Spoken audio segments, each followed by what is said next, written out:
I was still taking off my gloves when my brother raised his glass in front of our entire family and called me the embarrassment in uniform. His voice carried across the crowded restaurant inside the Norfolk Hotel where the Joint Navy and Special Operations reception was being held. It cut through the clatter of plates and the low hum of conversation, and suddenly every head in the room seemed to turn toward us.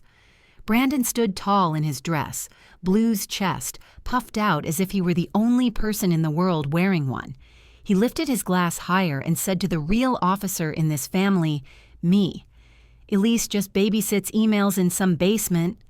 Laughter burst from the end of the table. My aunt covered her mouth like she was embarrassed to be laughing, but she did it anyway.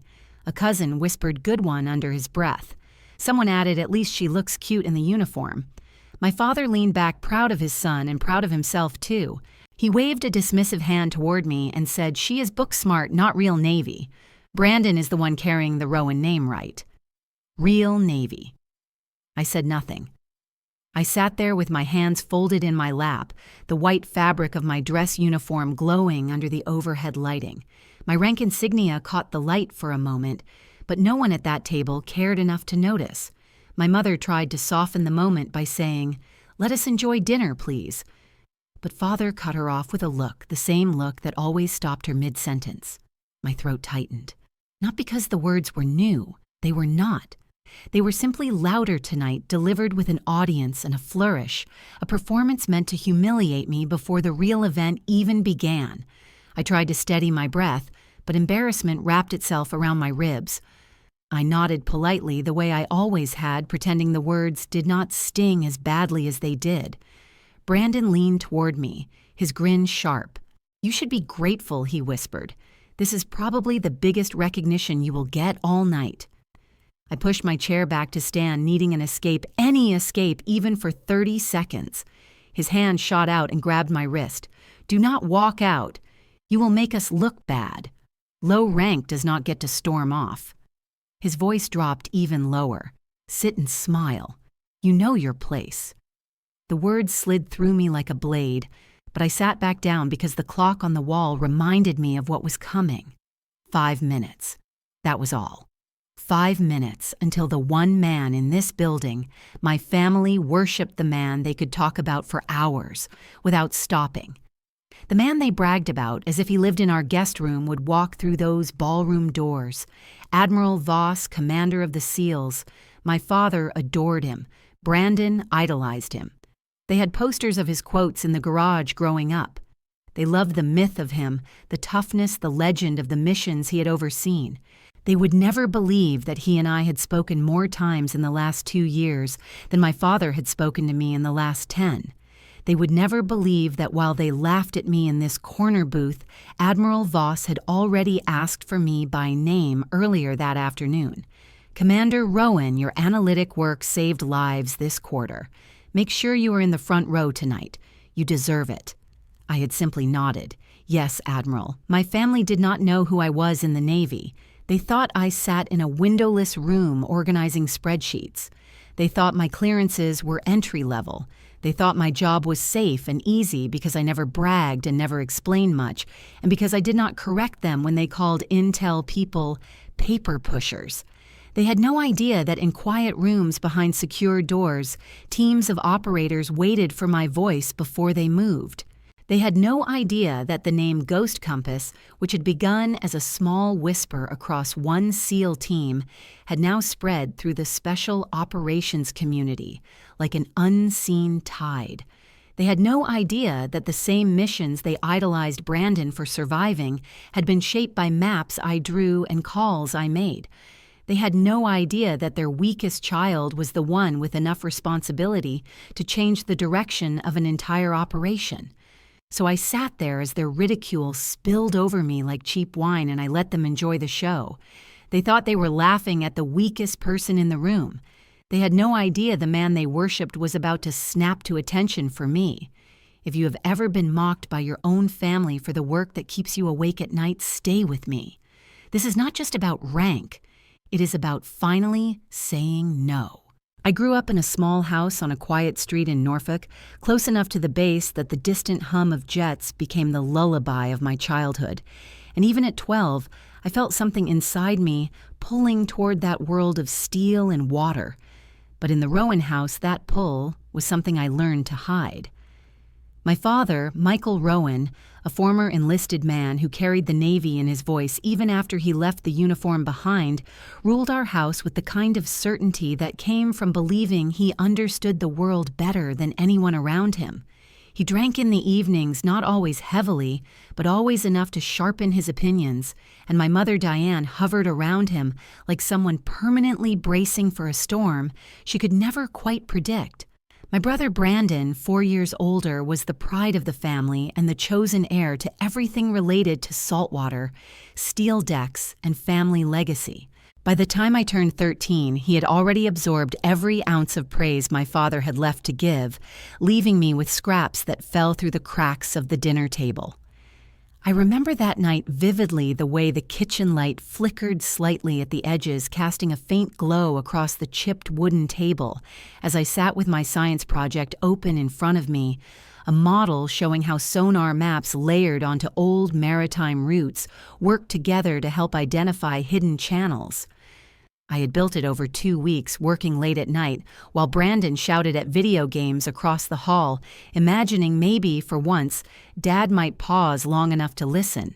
Instead, he barely glanced at it, muttering that it was cute that real sailors did not need science projects, they needed backbone. And before I could respond, he was already turning to Brandon, telling him about tomorrow's trip to tour the destroyer, docked at Pier 6. A trip I was not invited to because girls did not need to be on deck. The next injustice came quietly a year later, the way unfairness often does, slipping into the seams of an ordinary afternoon. I had just won a small track meet, hardly a championship, but important to me. And when I held out the medal in shy excitement, my father took it, glanced at it, and tossed it onto the shelf as if it were a receipt that no longer mattered. Brandon laughed and pulled him back toward the living room to watch grainy videos of the ship he hoped to serve on one day, while I stood frozen in the hallway metal, still trembling from where it had landed. When I finally gathered the courage to ask if I could join the JROTC program at school, imagining it as a step towards something bigger, Dad spun around with a sharpness that made the air feel colder, telling me no daughter of his was going to play soldier, that I would grow out of this phase soon enough. By the time I was 15, the cracks in our family were no longer cracks but fault lines, and one evening those fault lines shifted violently. Dad had been drinking not excessively, but just enough to make his words heavier, and I was in the living room listening to a podcast about women serving in intelligence roles, feeling inspired by their calm, strategic voices. He walked in, frowned, and reached forward to switch it off without a word, then hurled the remote onto the couch and said, "Women in uniform distracted men from real work." Something in me snapped. Maybe it was the exhaustion of years spent being invisible, and I said quietly that he was wrong. He slammed his hand against the table so hard that a glass toppled over and shattered, and tiny shards flew across the counter, one slicing across my hand in a thin line that stung more than it bled. My mother rushed me into the bathroom, her hands shaking slightly as she cleaned the cut, whispering that being strong only made things harder in this house, that I should try to stay quiet, because confronting him would only add fuel to a fire that had already burned too long. I stayed silent, but something inside me hardened into resolve. Between 16 and 17, I grew more determined, studying late into the night for scholarships, spending lunch breaks in the library, reading about naval intelligence, imagining a life where decisions were made with clarity rather than anger. And in the summer of 2016, I secretly applied for a Navy ROTC scholarship, checking the mailbox every day before my parents woke. When the acceptance letter arrived crisp and official, I felt my breath catch in my throat, not from fear, but from the shock of realizing that something I had wanted for years was suddenly real. I waited until dinner to tell them, sitting in the same spot where my science project had once been dismissed, and for a moment I foolishly hoped maybe this achievement would bridge the impossible distance between us. Instead, my father leaned back in his chair, arms folded, and said I would not make it past the first year, that if I wanted to waste time playing at military life, I could do it. But when I failed, I was not to come running back expecting this house to take me in again. Brandon smirked over his plate, muttering that the Navy needed dishwashers too, and my mother stared down at her hands, not meeting my eyes. I excused myself from the table before the tears could fully rise, but once I reached my room, staring at the acceptance letter under the soft glow of my desk lamp, all I felt was a bitter mixture of hurt and strength. The kind of strength that forms only when no one believes you will succeed. That night, I made a quiet promise to myself, a promise as sharp and clean as the cut on my hand, that if I was going to build a life worth living, I would build it on my own terms, using my own determination, and not one brick would come from the foundation of a man who had spent my entire childhood telling me I would never be enough. The commissioning ceremony in May of 2018 should have been one of the proudest days of my life yet, as I walked across the bright green lawn of the university in Richmond, with my white cover tucked under my arm and my new officer's uniform perfectly pressed. A slow, sinking feeling crept through me, because even though the morning sun warmed my shoulders and the brass band played with a kind of triumphant certainty, nothing could cover the truth that waited for me at the center of the field, where rows of chairs were neatly arranged for the families of newly commissioned officers' chairs that were supposed to hold parents and siblings and people who had watched us fight through sleepless nights and impossible exams. And as I scanned those rows, my breath hitched when I saw mine completely empty, not a single body shifting impatiently, not a single hand waving, not even a forgotten jacket to pretend someone cared enough to leave something behind.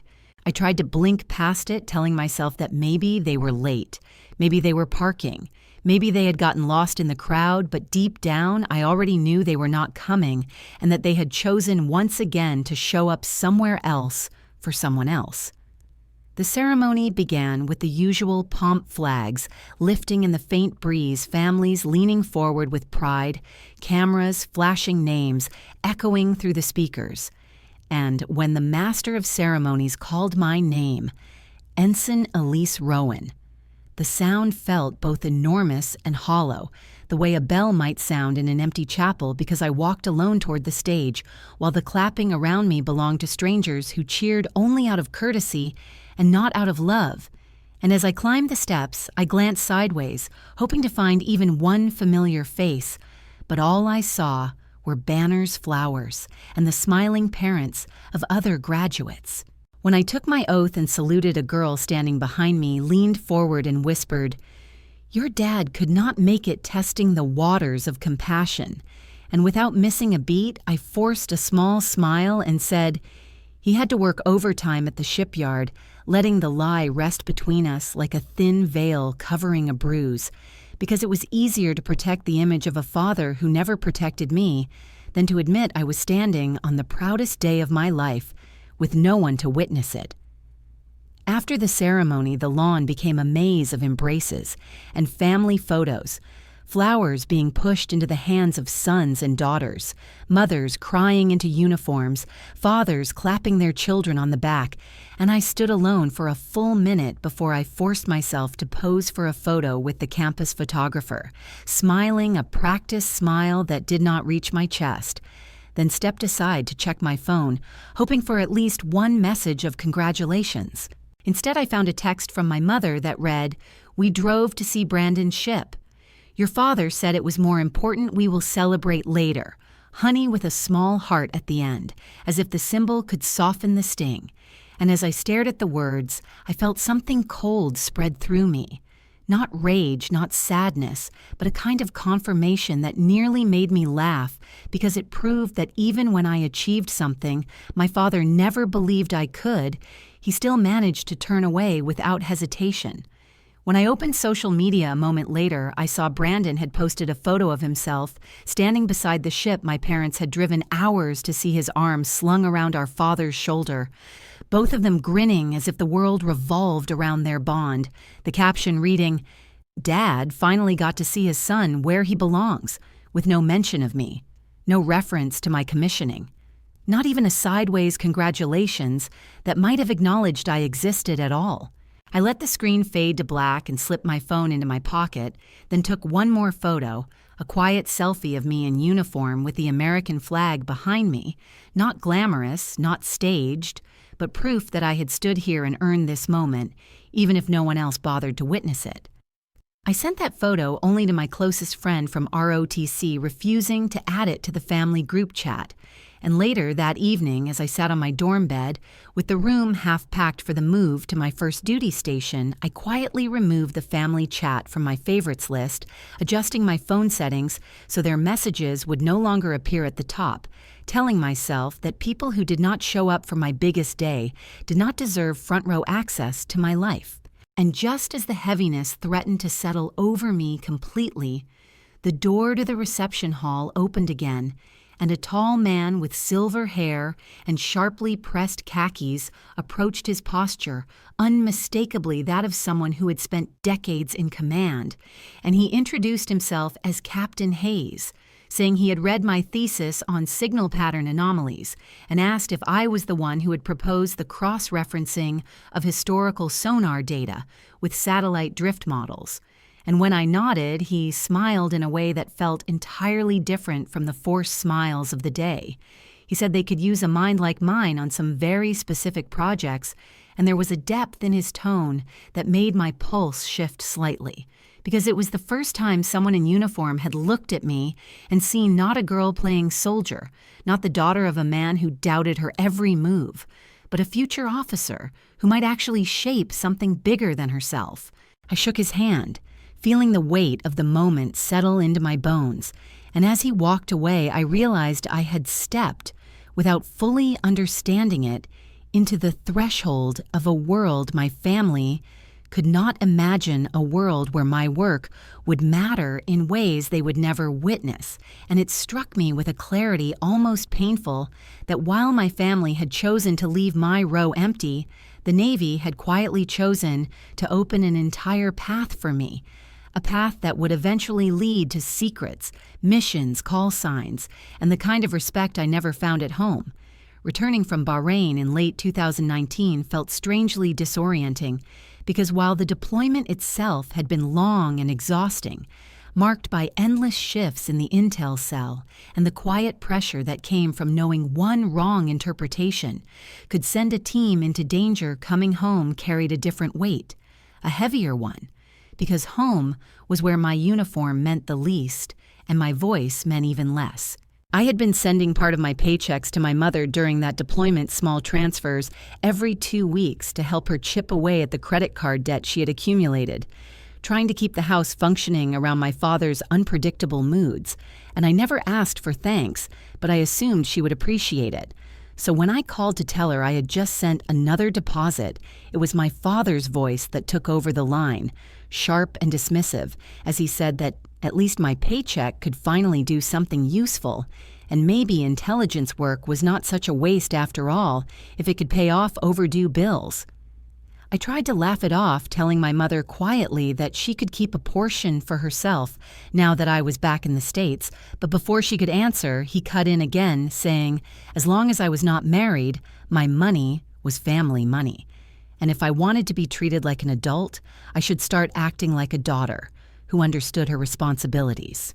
When I returned to Norfolk for a short block of leave that winter, the house felt exactly as I remembered, the same creaking boards in the hallway, the same lingering scent of grilled meat that always clung to the kitchen walls. And as always, my father planned a barbecue to celebrate Brandon because he happened to be home from his ship at the same time. The backyard filled quickly with neighbors and a couple of my father's old enlisted buddies, and as soon as the charcoal caught flame, Brandon took his usual position near the cooler retelling stories from the deck of the destroyer, where he claimed he practically ran things, describing how he stood on the bridge, giving directions to junior sailors, his voice carrying above the crackle of the grill as if he believed louder meant more important. When he paused to take a breath, someone finally asked about my deployment, so I began explaining a small detail about signal mapping and anomaly tracking, choosing deliberately simple language so the conversation would not drift into areas I was not allowed to discuss. But before I could finish, my father waved a hand and said she reads screens while Brandon drives steel, as if the comparison alone proved the hierarchy of value. Brandon laughed and added that he did real deployments while I did PowerPoint, and the table erupted into warm, friendly laughter that tore through me with a sting sharper than any reprimand, because none of them knew that only 2 months earlier, I had been the one tracking an unexpected shift in comms traffic that hinted at a possible ambush route. And had I misread that signal, 3 naval vessels, including a ship much like Brandon's, could have sailed straight into a trap. I forced a smile, taking a sip of water to steady myself, and thought silently that sometimes silence was its own form of strategy. The kind you used when speaking the truth would only produce more mockery rather than understanding. Later that night, long after the grill had cooled and people had filtered out to their cars with leftover plates, I checked my email and found a message from Brandon asking me to polish his evaluation report. Something I had done for years, without complaint, smoothing out his grammar and adding coherence to sentences he barely cared to shape, and for a moment habit almost made me open the document. Then I remembered the laughter around the table, the way he had shrugged at me as if my work meant nothing, so I replied with a simple sentence, telling him that he was the real officer and could handle his own writing. I imagined his annoyed face when he read it, though I doubted he would make the connection right away. And later I learned that he had submitted a weak report and been called into his division officer's office to correct it. It was a small act, almost petty, but in a house where every victory of mine had been diminished, there was something satisfying about letting consequences fall exactly where they belonged. Back on duty in early 2020, my path crossed again with Captain Hayes, the man who had first approached me at commissioning, and he seemed to have followed the progress of my Bahrain work more closely than I expected. One afternoon in a secure workspace, he introduced me to a group of analysts assigned to a joint intel cell supporting JSOC operations, explaining that they needed people who could not only interpret data, but detect patterns others missed. As he spoke, I caught the subtle nods from the others, a kind of quiet recognition that felt different from the surface-level compliments I heard at home. And someone mentioned that there had been talk within certain teams about an analyst who had redirected a route just in time to avoid a dangerous zone. Another analyst, younger and softer spoken, added that people had started calling me Ghost Compass because whenever my assessments were followed, the teams returned safely, and he said it with the kind of sincerity that left me momentarily breathless. Hearing that nickname felt surreal, like stepping into a version of myself that my family could not fathom, a version where my work had weight and consequence shaping decisions that could save lives, rather than shaping moments of small significance at a backyard barbecue. I realized then that while I was dismissed at home as someone who pressed buttons and made charts in this room, in this community of quiet professionals, I was becoming known as someone whose instincts and precision actually kept people alive, and that contrast carved a new kind of resolve through my chest.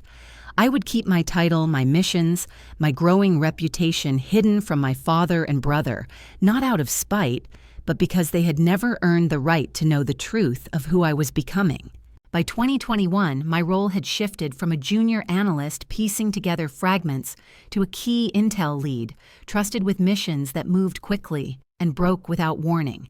And the more time I spent in those dim rooms filled with screens and suppressed urgency, the more I understood that my work existed in a world completely separate from the one I grew up in. A world where precision meant survival and hesitation meant loss. And during one operation that unfolded in a dusty region I cannot name, a SEAL team nearly walked into an orchestrated trap when their routine radio traffic showed a strange rhythmic interference that did not fit any local pattern. So I stared at the waveform, ran it through every model we had, and something in my gut said it was wrong, so I recommended an alternate exfil route, a narrow corridor few would choose, and though there was pushback at first command, approved the shift. Hours later, A team leader called through a secure line, his voice low but unmistakably shaken, telling me that had they continued on the original route, they would have been boxed in, and that because of the decision I made with barely minutes to think they were going home alive, and he ended the call by saying, "Ghost Compass, we owe you our kids' graduations," a phrase that hit deeper than any medal ever could, because to be the reason someone's children had a father to hug again was a weight I carried with equal gratitude and fear. When Admiral Voss called me to his office a month later, I assumed it was about routine follow-up, but instead he informed me that I was to receive a Joint Service Commendation with a V device for meritorious action under a high-risk operational environment. The ceremony took place in a restricted conference room with only a handful of flag officers and staff. Present, no families allowed, and when he pinned the small ribbon to my uniform, he looked straight at me and said, "You are the reason our funerals do not outnumber our homecomings." I felt something catch in my chest, a tight, quiet pride mixed with a familiar sorrow, because moments like that were not ones I could take home to Norfolk and share at the dinner table. They were sealed behind security protocols and locked behind the emotional barricades I had built over years of being dismissed. When I returned home for leave after that ceremony, I tried anyway sitting at the same worn dining table where so many arguments had begun, telling my father gently that I had been recognized in a private ceremony at work, but instead of asking what for, he asked if they promoted me to something that mattered like ship command, as if the only paths of value were the ones that mirrored his son. Brandon chuckled and said she got a fancy paper "Dad, I got salt in my blood," acting as if his poetic little lines summed up the divide between our careers. And my mother did not congratulate me or ask a single question. She simply shifted the conversation to Brandon needing help purchasing a new car and how stressful his work schedule had been. It was astonishing how quickly a moment of pride dissolved into another round of polite silence. And in that silence, I felt the same old message sliding beneath my skin, the one that said that whatever I accomplished, it would always be filtered through their narrative of what counted as real service. But I had grown into someone who did not hand out comfort so easily anymore, so when we planned a short family trip later that summer, and I booked flights with the miles I had earned from countless duty rotations, I did what I had never done before. Instead of giving Brandon the upgraded seat like I always had, I used it for myself and booked him in the middle seat in economy. When he grumbled at the gate saying he had always flown more comfortably when I handled the reservations, I looked at him calmly and said, "You are the real Navy. You can handle discomfort." He rolled his eyes, not quite processing the shift in dynamic, and I let the moment sit a tiny rebalancing of scales only I seemed to notice. By early 2023, my work had grown heavier, more complex, and far more visible within certain circles. Captain Hayes recommended me for a position within the JSOC targeting cell, a highly selective group responsible for synthesizing intelligence into actionable strategy. And when the selection came through, I learned that I would be leading a team, the youngest officer in the unit to do so. The first meeting rattled me more than I expected because as I presented our initial framework, I noticed side glances between a few analysts, the quiet kind that held curiosity rather than doubt.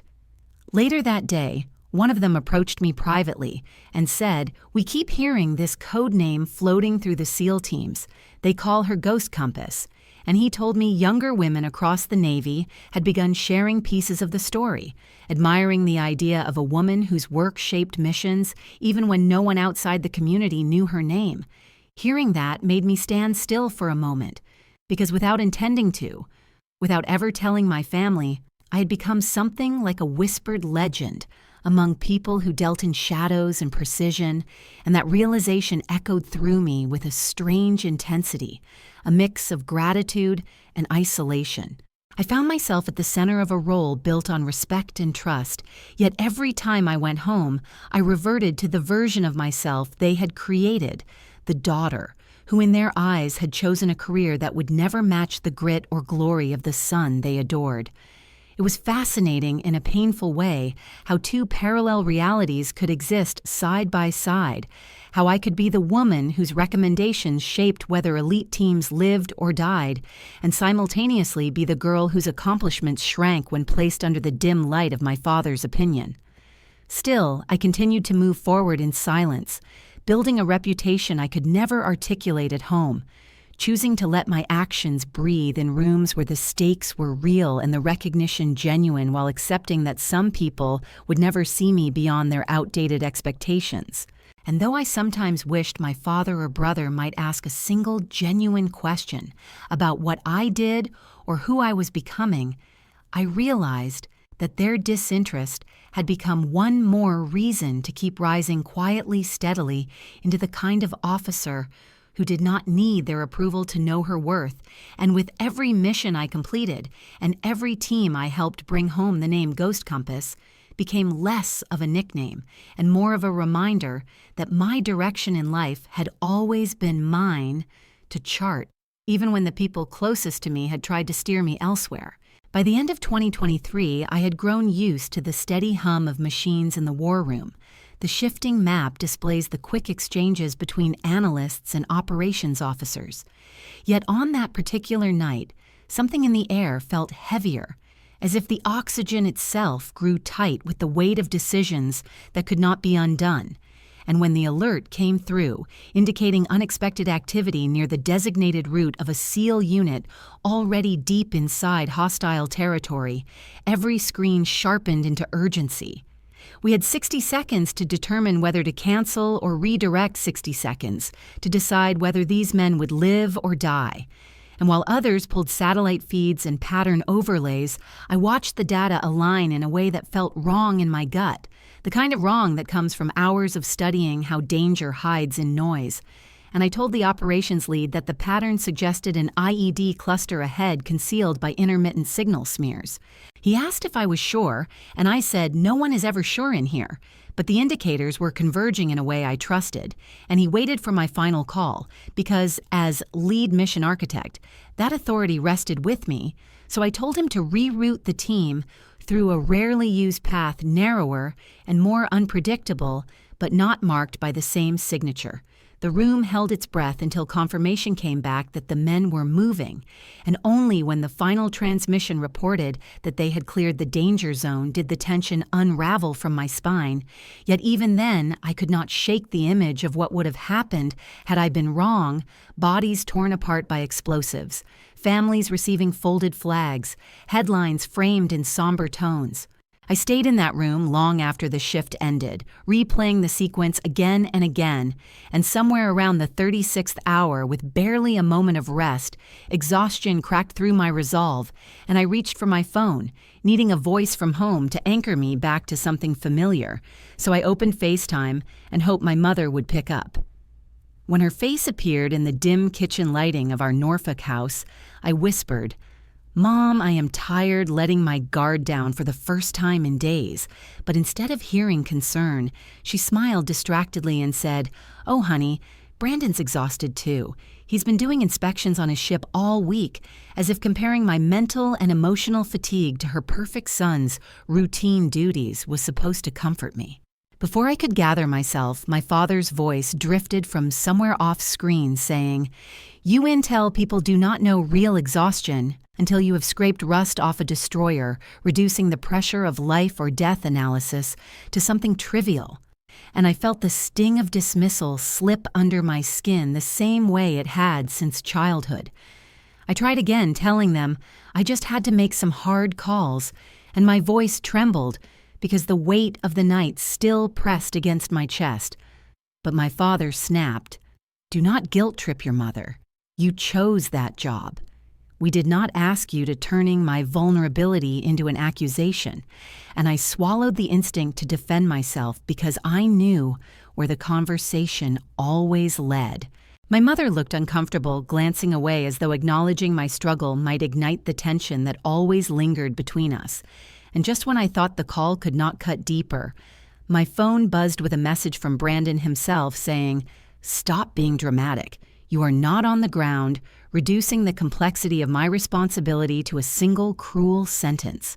Something inside me buckled, then a silent collapse, because even though I had learned to expect nothing from them, a small part of me still hoped they might one day see me as more than the daughter who failed to meet their blueprint for what a Rowan should be. I ended the call without saying goodbye, letting the screen fade to black while my reflection hovered faintly over the image of the war room monitors behind me, and I sat there with a hollowness that felt colder than fear, the kind of emptiness that seeps into your bones when the people who should care the most choose not to see you at all. When I turned back to the main screen, the roster was still displayed in sharp white letters, and my eyes caught the line that held my name, Rowan E. Lead Mission Architect, a title that carried the weight of decisions my family would never understand. And as I stared at it, I thought about how I was able to decide the fate of men whose courage my father admired, men my brother envied, yet in my family's eyes, I remained the child who played pretend. Navy, someone who did not bleed or sweat the way they believed real service members did. I could feel my pulse slow into something heavy, and the realization settled like dust in the stale air of the war room, reminding me that I could orchestrate the safe return of an entire team and still be considered less worthy than a son who performed ship inspections. The quiet of the room pressed in from all sides, the hum of equipment soft but unrelenting, and I leaned forward with my elbows on the table, letting the cold surface ground me as the voices of my father and brother echoed in my mind. They had never once asked what I actually did, never cared to know what it took to carry responsibility at this level, never imagined that the daughter they dismissed was the person standing between life and death for the men they claimed to revere. I felt a slow burn ignite beneath the exhaustion, a mixture of grief and anger that simmered together until I could no longer separate them, and I whispered to no one that the men I kept alive today will be returning to families who will hold them tightly grateful for the miracle they never witnessed, while the family I came from could not offer even a shred of recognition. In that moment, something inside me shifted not loudly, but with a quiet finality, because the truth became undeniable that I could no longer carry the hope that my father would someday acknowledge my worth, or that Brandon would ever respect the work that shaped missions he pretended to understand. And as I looked once more at my name on the mission board, I felt a clarity settle over me, sharp and cold, the kind that comes only when darkness forces you to confront what light you must create for yourself. By mid-2025, the tempo of my work had shifted again this time, pulling me back to Norfolk on temporary assignment to work directly with Admiral Voss, and walking into his office on that first morning felt strangely full circle, like returning to the place where my childhood expectations of the Navy had been shaped before my family taught me they were not mine to claim. He stood with his hands behind his back, studying the operational map projected on the wall, and when he turned toward me, he said, "Commander Rowan, I want you front and center at the Joint Operations Reception, because your work deserves a face," and the firmness in his tone left no room for modest deflection. I hesitated because the thought of standing in a ballroom filled with admirals and officers, while my family lurked somewhere in the crowd ready to judge every breath I took, made my stomach tighten, so I admitted my family will be there. They think I am background, and I could hear the smallness in my own voice as the words came out. Admiral Voss studied me briefly, then said, "Perhaps it is time they see the briefing officer behind the missions," a simple sentence that struck deeper than I expected, because it was the first time someone in authority acknowledged that the burden I carried extended far beyond the classified rooms. News of the reception spread quickly across different task groups, and it did not take long before Brandon called my parents, announcing our task group has been invited. I might be on the Admiral's escort list, and my father reacted exactly as I knew he would, exploding with pride as if the universe had finally aligned to confirm his belief that his son was destined for prominence. He decided they would all fly to Norfolk to support Brandon and told me with casual dismissiveness, "You can tag along, maybe you will finally see what real Navy looks like," reducing my position to something decorative again, even though he had no idea that the admiral he was eager to impress depended on my work more than he or Brandon ever would. I let their excitement play out while planning my own small revolt, because I was done playing the obedient daughter who quietly absorbed their contempt.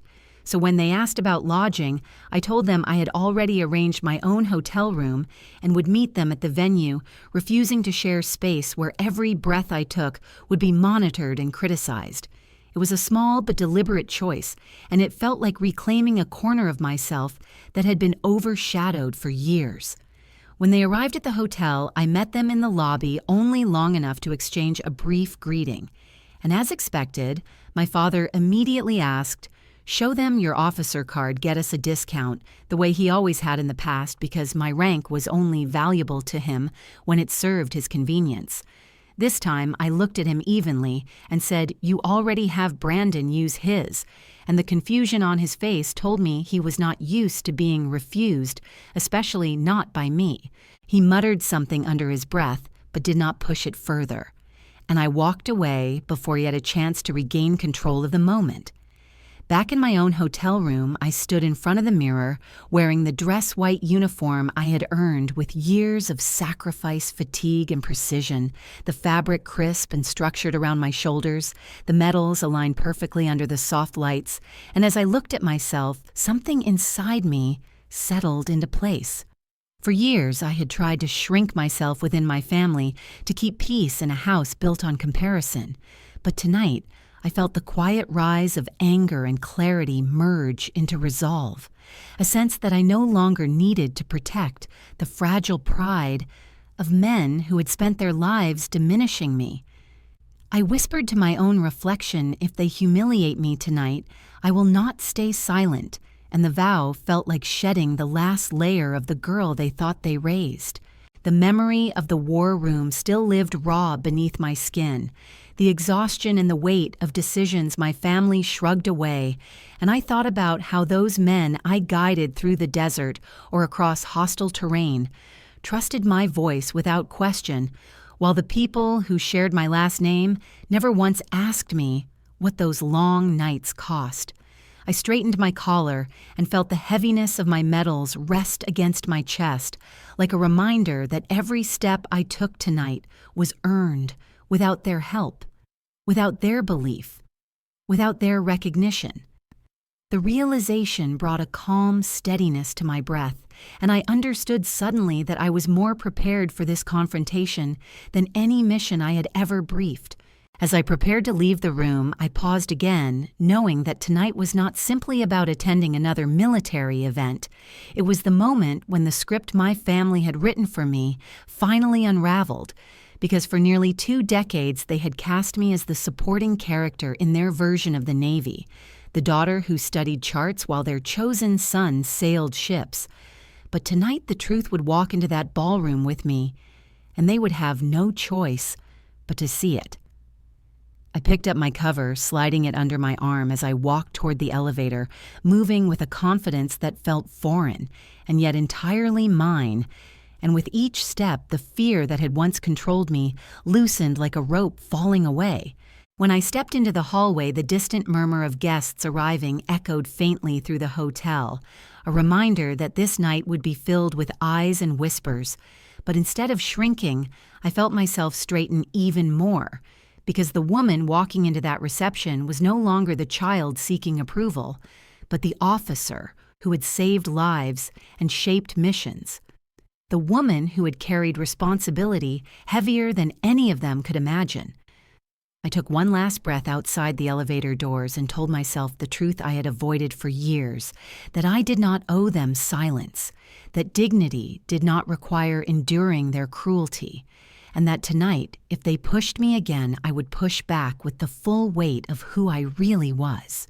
By the time we reached the reception that night, the hotel restaurant had already become its own small battleground, a practice stage where my family slipped into the same roles they had always played my father at the head of the table, like a Captain Brandon to his right, soaking up every glance my mother tucked between them as a buffer and me at the edge, close enough to hear every word, far enough to be easy target practice. The room smelled of steak and wine silverware, clinking against plates while groups of officers and spouses laughed in their own circles. And for a moment, I tried to pretend this was just dinner, that maybe they were capable of one quiet meal. But the hope barely formed before Brandon lifted his glass, his voice already tuned to carry. To the real officer in this family, he announced, drawing attention from nearby tables, then tipped his glass toward me with a grin that never reached his eyes, and added, "And to my little sister, the embarrassment in uniform who looks good in white, even if she just babysits emails," and my father barked a laugh so loud people behind us turned to look. "If she had gone surface like you, son, maybe we would have something to brag about," he said, patting Brandon's shoulder. "Instead, we have one who hides in windowless rooms while you stand on a ship like a real Rowan," and I could feel the old anger wake up in my chest. One of my father friends leaned forward and asked, "So you push paper for the Pentagon, right?" But before I could speak, Brandon answered for me, telling him she is in some basement somewhere, counting radios, and the men roared as if he had delivered the joke of the night. I pushed my chair back, smoothed the front of my jacket so my hands would not shake, said I needed to wash my hands, and walked away while their laughter trailed behind me, catching fragments of, "At least she looks cute in the uniform," as I opened the restroom door. Under the harsh bathroom lights, my dress whites looked almost unreal, the row of ribbons over my heart, identical to the ones I had worn in rooms where men decided whether other men would live to see morning. And for a brief second I wanted to rip them off and walk back out in civilian clothes, but the impulse faded, and the memory of my promise in the hotel mirror returned instead. If they humiliate me tonight, I am not the one who will carry the shame, I told my reflection. They will live with their own words, and I straightened my shoulders and left without glancing back at the table, heading straight for the ballroom, because I was done waiting for them to offer anything close to respect. The ballroom felt like a different world, a wide, bright space framed by flags and polished brass, the murmur of rank and protocol moving beneath the chandeliers, and as the crowd thickened, the air took on that familiar charge that rises when senior command is about to enter.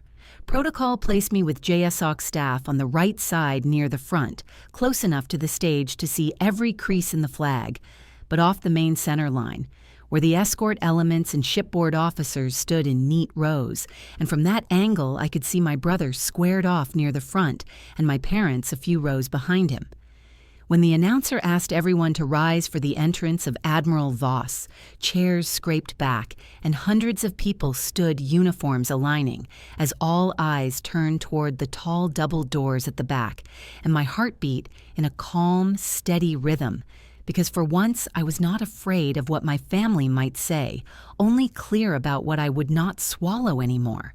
The doors opened and Admiral Voss entered with his small escort, the room narrowing around his path in the quiet way it always does when the person who signs the orders walks past, and he moved halfway down the center aisle with the ease of someone used to being watched. Then, instead of continuing straight for the stage, he paused just long enough for people to notice and turned his body away from the line of ship officers and toward the right side of the room, toward me. The air seemed to shift as he walked in my direction, each step an intentional refusal to follow the expected script, and when he stopped directly in front of me, the cluster of staff around us snapped even straighter to attention, though he was already there looking me squarely in the eye. Then in full view of the officers my father admired and the peers my brother worshipped, Admiral Voss snapped to attention himself, lifted his hand in a crisp salute that cut through the low buzz of the room, and said clear and steady, so there could be no confusion, "Mom Commander Rowan Ghost Compass, my teams do not move without your word." The silence that followed was dense with realization, filled with the sound of unspoken questions colliding with years of assumption, and I felt the weight of the ballroom pivot as eyes swung from him to me, people recalibrating in real time. Somewhere nearby, a young officer whispered to his wife, "That is her. She is the one they talk about," and the word legend hung in the air, not inflating me, just finally matching what my work had already become. Admiral Voss held my gaze for one more heartbeat, then turned his head toward Brandon, still rigid in the front row, and in that same controlled voice he used in closed briefings, he said, "Lieutenant Rowan, I trust you understand now why your sister Clarence outruns your gossip," and the line slid through the room like a hidden blade, soft in volume, sharp in meaning. I watched the blood drain from Brandon, face his jaw tighten as he fought to maintain posture, knowing that to flinch would only draw more attention, yet unable to hide the fact that the man he had built his ego around had just placed me the sister he mocked above him in the only language he truly respected, and behind him I saw my father, sitting rigid, hands locked on the edge of his chair, his gaze glued to the floor, because lifting it would mean admitting he had been wrong about me for a very long time. My mother's eyes moved between us with stunned confusion. Her lips parted, as if she wanted to speak, but could not find words that would not shatter under the weight of this moment. And for the first time in my life, I did not rush to soften the blow. I simply let the truth stand where it had been placed. When Admiral Voss moved onto the stage and the program resumed, the room exhaled into low currents of conversation, people leaning toward each other and lowering their voices, and within minutes, a knot of officers and spouses approached my position, offering quiet congratulations, some thanking me for what I did, others admitting they had heard the code name for years and were relieved to finally attach it to a face. An older captain glanced toward the section where my family sat and said, "Your family must be proud," and I felt the old ache press at my ribs, but it no longer owned me. It was just a reminder of what had been. So I met his eyes, and then, as if speaking straight to anyone listening who had ever been treated like the least important person in their own house, I said, "They are learning tonight," letting the sentence land with the calm weight of a verdict not shouted, simply true.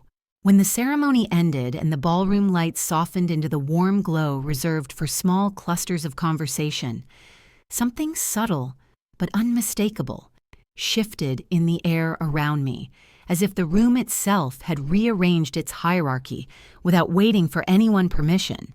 And I watched people who had never glanced twice in my direction drift toward me with quiet steps and genuine smiles, offering congratulations for work they could not name, but clearly respected, while Brandon stood alone near the dessert table, pretending to scroll through his phone as if the device could shield him from the truth that had just unfolded.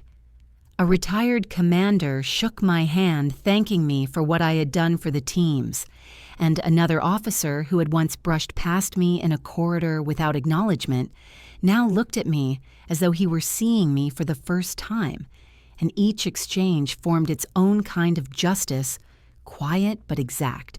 My father friends from the Cove, where he spent most weekends, clustered near the exit, their baseball caps tucked away out of respect for the venue, and one of them nudged him, asking Mike, "You never told us your daughter worked with SEAL teams." His tone filled with a blend of surprise and admiration, the kind he usually reserved for stories about storm season or shipboard emergencies. And my father gave a strained smile, trying to recover the ground he had lost, saying she keeps things pretty quiet, as if my silence were the only reason he had never spoken of me with pride. I stood close enough to hear every word and felt the old impulse rise to let him rewrite the narrative to save face. But the courage that had carried me through the evening had not gone anywhere. So I stepped forward, and in a voice calm enough to cut through pretense, I said, or maybe no one bothered to ask, and the silence that followed stretched tight between us, my father blinking as though the air around him had shifted faster than he could adjust to. Brandon appeared almost instantly, grabbing my arm with a grip.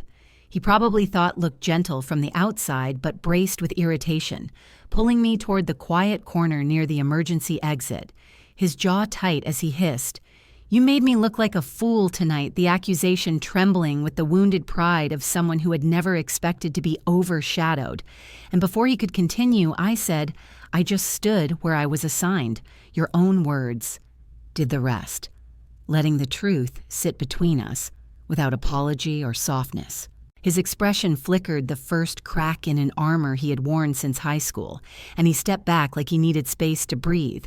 Not because I scared him, but because for the first time he saw that I no longer feared him or the hold our family had once had on me.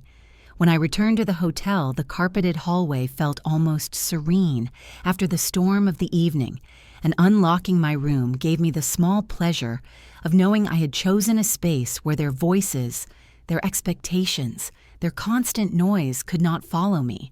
I set my cover on the desk and took out my phone, scrolling through the family group chat out of habit, the one where my mother floated between Peacemaker and Messenger, carrying updates from my father and Brandon back to me, as if she were responsible for ensuring the threads of the family stayed intact. And I stared at the list of messages, the stream of dismissive jokes and small digs that had piled up for years without challenge. The memory of the night clear in my mind, I tapped the settings, renamed the group to Rowan Men Only, and left it with a quiet finality, then created a new chat with just my mother and me, titled Just Us Two. Not to punish her, but to give her a place that was not controlled by the men she spent a lifetime appeasing. It was a small digital act, but one that felt symbolic, a quiet declaration that the center of my world no longer revolved around their expectations. Sitting on the edge of the bed, I let the events of the night settle through me.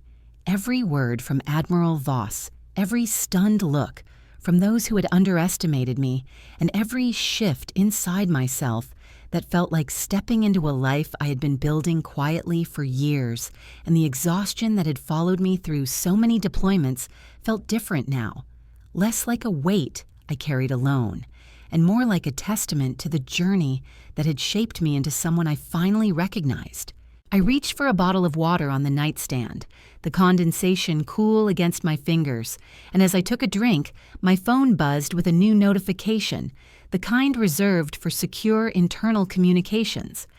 I expected a routine follow-up or mission summary request, but when I opened the message, I froze briefly because it was from a senior officer at the Naval War College inviting me to serve as a guest lecturer for a course on decision-making under pressure, an invitation that was never extended lightly, one that placed me among experts who had built careers shaping future leaders. Reading the message once more, I felt the significance settle in my chest, heavier and more profound than any single moment from the evening. Because this was not applause in a ballroom or whispered recognition in a crowded room. This was institutional acknowledgement that the work I did mattered enough to teach enough to preserve enough to share with the next generation of officers who would face the same impossible choices I had faced in the war room. I leaned back against the pillows and closed my eyes for a moment, letting the full weight of the night settle into something calm and steady. Because fallout was not just about the chaos that followed truth. It was also about the quiet realignment that happened after the spaces that opened when long-standing illusions dissolved. And in that quiet, I realized that tonight had not simply exposed my family misunderstandings, but had redefined my place in the world beyond them. A few months passed after the reception, and life settled into a steady rhythm again, the kind where the weight of operations quieted just enough for me to breathe, while still reminding me that the world I worked in never really slept. And in that stretch of time, I barely heard from my family, except for the occasional neutral message from my mother asking if I was eating well or sleeping enough, questions that floated above the real tension simmering underneath. Then in early autumn, the first crack appeared when Brandon called out of nowhere, his voice noticeably tighter than usual, stripped of the swagger he always carried, telling me they just finished a readiness inspection and something went wrong with his team. something about documentation, leadership discrepancies, and an incident involving poor communication during a drill that had been noted formally, and he ended by saying they might convene aboard his breath, catching slightly, as if the possibility of consequences had never occurred to him before. He tried to phrase it casually, at first asking if I still worked directly with admirals, but beneath the question, I heard the unspoken plea that he did not yet want to say out loud.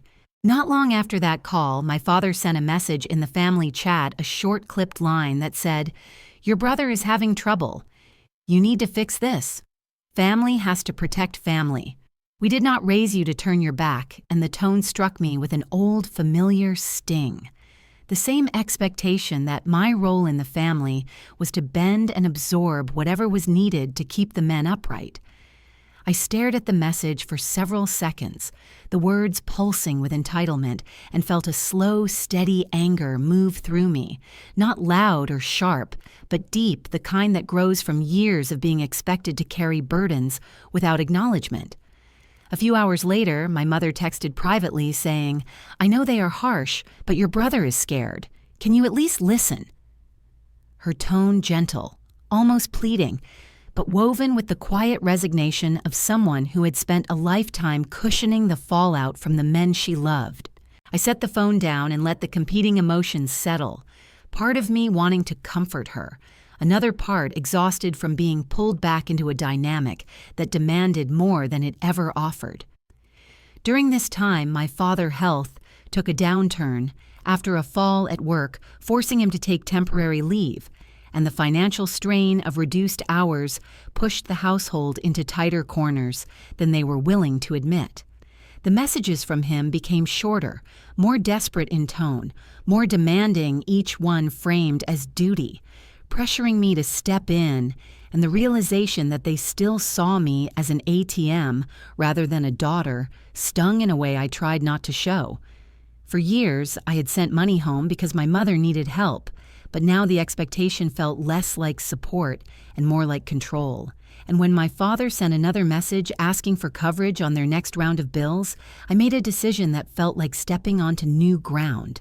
Instead of transferring money into the shared account he managed, I opened a separate account under my name, linked only to my mother, and transferred funds directly to her, a quiet but deliberate shift that cut him out of the system he had always used to assert dominance. When he discovered the change, he called me with a fury that shook the speaker of my phone, demanding to know why the account did not reflect the transfer, and accusing me of trying to divide the family, his voice rising with each sentence, as though volume were a substitute for reason. I waited for him to finish, then said in an even tone, "I support the person who never laughed at my uniform," letting the sentence land without decoration or apology, and the silence that followed told me he understood exactly what I meant, even if he would never admit it. He hung up without saying goodbye, and for the first time I did not feel guilt coil in my stomach afterward, only relief that the boundary I had placed would hold. Brandon called again 2 days later, his tone stripped of all the bravado he used to cloak himself in, telling me the board might actually happen, that it was not just a slap on the wrist, that this could affect his career trajectory, maybe even his shot at command in the distant future. Then he shifted into a tone I recognized from childhood, the one he used whenever he wanted something from me, saying, "You know, admirals, right? Maybe you could put in a word or just let someone know this was overblown." And hearing him reduce years of my work, years of discipline and sleepless nights to a favor he thought I could casually pull like a lever made my jaw tighten. Before I could respond, he added another layer, saying, "Maybe you could write a character statement for me. Something good, something that shows I have the right support, and maybe hint that I am your brother, like being related to Ghost Compass could tilt the board in his favor." He said the code name quietly, as if unsure whether he was allowed to use it, but the intent behind the words was unmistakable. The realization hit me with a cold, clear clarity that everything they wanted from me now was not rooted in love or respect or even acknowledgement of what I had endured, but in the simple fact that they believed my name could protect him from his own shortcomings, that the sister they mocked for years had suddenly become a shield he felt entitled to use. The request did not come with apology or understanding or even recognition of the night. When their assumptions were shattered in a ballroom, it came with expectation, entitlement, and a belief that my achievements were now a family resource, not my own. As he paused, waiting for my answer, I felt the truth settle low in my chest.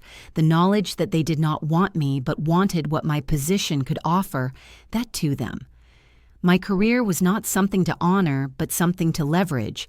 And in that moment, the last piece of illusion broke quietly inside me, leaving behind a steady resolve for what needed to come next. We met at a small cafe near the waterfront, one of those quiet places that tried to mimic the feel of old Norfolk with brick walls and soft lamps. And as I walked in, I saw Brandon already seated at a corner table. His posture slouched in a way I had never seen during his Navy years, his fingers tapping restlessly against the cup in front of him, the swagger gone, replaced by an unease that clung to him like damp air. I sat across from him without saying anything at first, and he cleared his throat, trying to straighten his shoulders the way he did when giving orders on deck. But the movement looked forced, as if he were rehearsing the version of himself he wished he still was. Then he said, "If you do not help, I could lose my shot at command." You know how much that means to Dad, the plea woven into the words, despite the steady tone he tried to maintain, and hearing him frame his entire crisis around our father pride instead of his own responsibility, made something settle cold and firm inside me. I waited until he finished speaking, then said calmly, "I am not here to protect Dad pride. I am here to protect my own integrity," letting each word land with enough weight to make him look up from the table, because the sister he expected to placate him was not the one sitting across from him now. He started to argue, saying it was just one favor and that everyone did it, and that a word from me would carry weight, but I raised a hand slightly, and he fell silent. Maybe out of surprise, maybe out of something closer to fear. I told him I was not going to call any admiral, not going to hint, nudge, imply, or push anything through the chain of command, because the Navy worked on trust and lives and consequences, not shortcuts for people who believed rules bent around their last names. His jaw tightened, his eyes darted away, and for a moment I saw the boy he used to be, the one who believed our father approval was a currency, worth any cost, and part of me felt the old ache of wanting to soften things. But that ache no longer had authority over me. Instead, I reached into my bag and set a folder in front of him, a simple manila folder that looked unremarkable, but carried the full weight of the approach I took with every SEAL team that faced failure or close calls, an approach built on accountability, clarity, and growth. I pushed it toward him and said, "This is an after-action review, the same kind I use for teams who want to improve rather than hide their mistakes," and he opened it, slowly scanning the structured lines that listed leadership failures, communication lapses, risk management gaps, and behavioral patterns that undermined trust within his division. Under each problem was a recommendation, not a shortcut, but training counseling.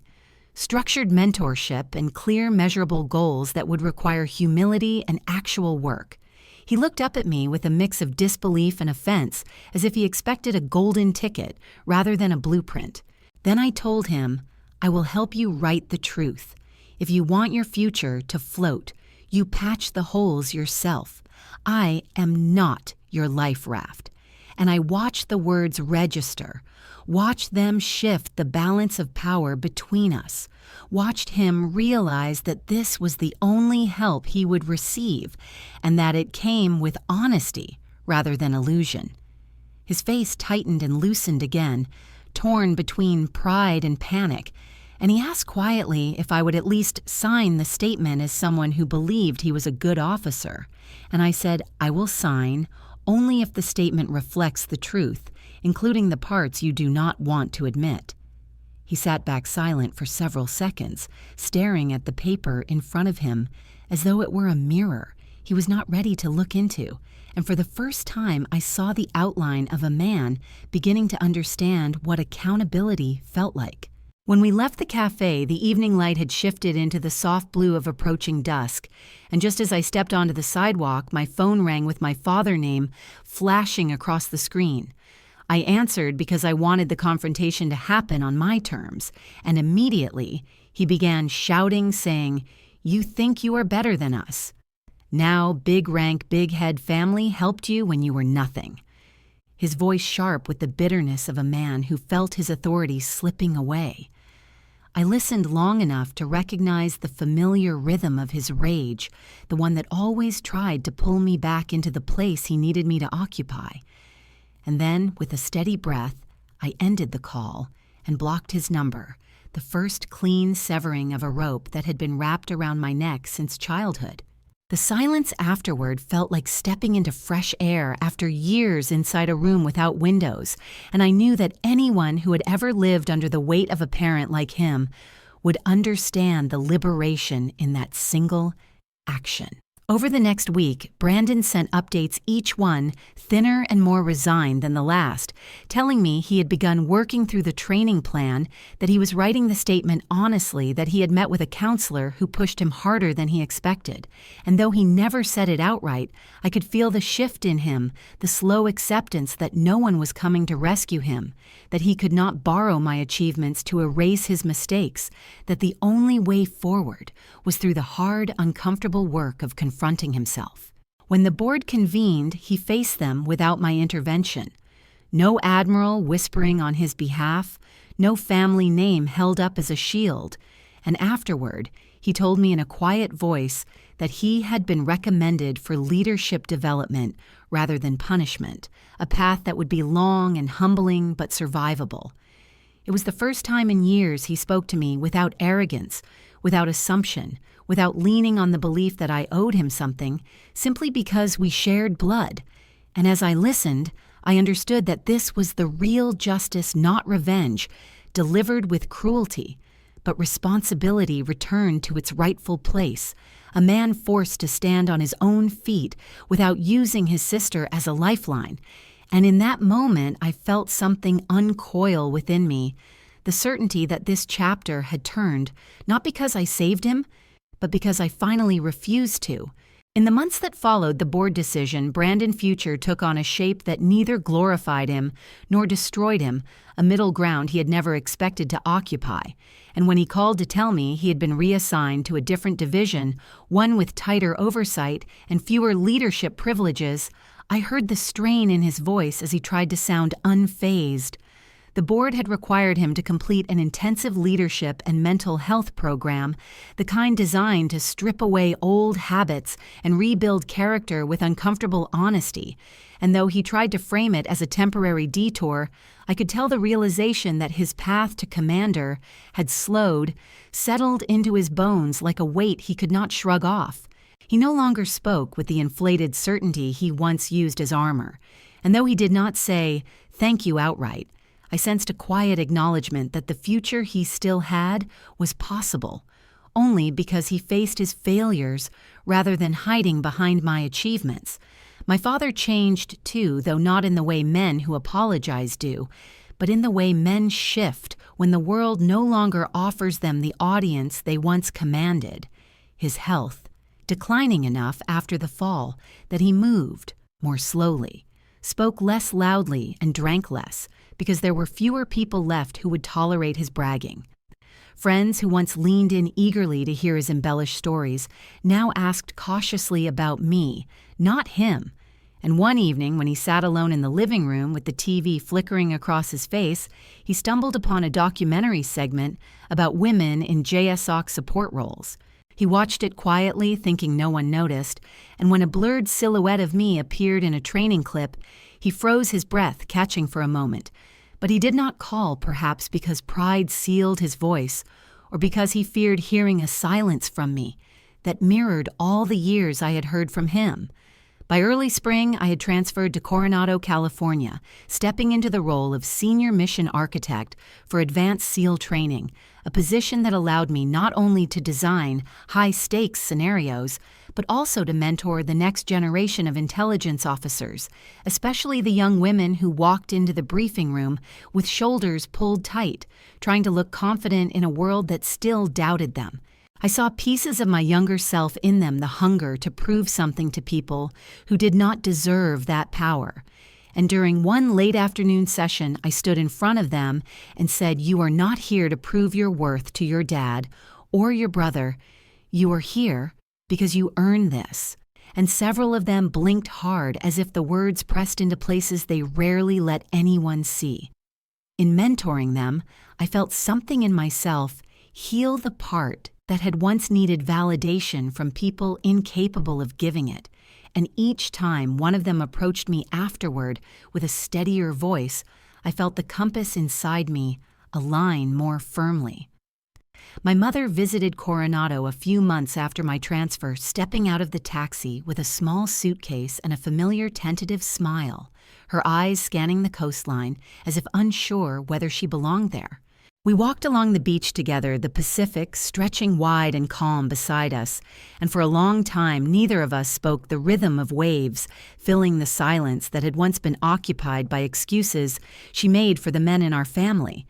When she finally stopped and turned toward me, I saw the conflict in her eyes, the pull between loyalty and regret, and before she could say anything, I spoke first, telling her mom, "You are welcome in my life, but I will not watch you excuse their cruelty anymore." The boundary delivered not with anger, but with a clarity that had taken years to grow. She pressed a hand to her mouth, tears gathering quickly, and then she whispered, "I was so afraid of losing the men in this family, I almost lost my daughter," the confession trembling with truth she had never dared to say before. I took her hand, held it gently, letting the moment settle into something fragile but real. And we stood there until her breathing steadied the tide, drawing a quiet line at our feet. Life found its rhythm after that, a rhythm not defined by survival or by the expectations of a family who never knew how to see me, but by purpose and peace, and a sense of belonging that came from the work I chose, not the blood I inherited. On a warm morning layered with soft fog, I stood on the beach again, watching the distant silhouettes of SEAL trainees moving through surf drills, their shouts echoing faintly across the water as instructors paced behind them. The wind carried the scent of salt and sun-worn rope, and as I raised the radio clipped to my belt, a voice cracked through the static calling, "Compass. We are on your mark." The familiar cue settling through me like an anchor. I looked out across the waves, the horizon brightening with the first touch of sunlight, and felt the words rise inside me, the way truth does when it is finally free to breathe. My brother mocked my rank. My father mocked my choice, the men I serve with. Do not mock me. They trust me with their lives, and for the first time, that is enough. The tide rolled in cool against my boots, carrying away the last remnants of the girl who once tried to earn love from people who offered none. Leaving in her place a woman who knew exactly who she was and exactly where she belonged. If your own family has ever tried to make you feel small for the work you do, I hope this story reminded you of one thing: you do not need their permission to be who you are. And if you feel that, tell me in the comments where you are listening from tonight.